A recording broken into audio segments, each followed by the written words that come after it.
all about the product being enjoyable for the fans. That's why we do everything, And so, they're constantly examining that time, the way, and they have great comparisons, to years go by. Sometimes we're always so quick to say everything back then was better.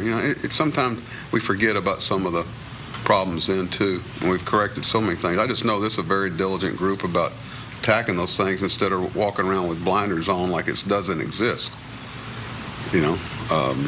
So how do you make, when you're not swinging the bats like we are, you're going to not look very good. You're going to look flat or whatever. It's just how it's always worked in baseball.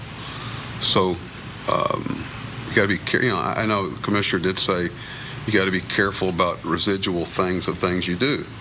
Offset that you may not think about. You may think you're fixing something, but you've created another problem. Whether it's doing something with the baseball grips, doing something with the bags. We all know the bags they're too hard, they're too slick. When it's cold early or it's raining, they're like glass. And that's why guys are sliding in are easily safe and coming off the bag this much and ruled out. Something's not right about that. So we're examining the surfaces of the bags and the give with them and everything, trying to find a better way. But then what is the offshoot of that potentially?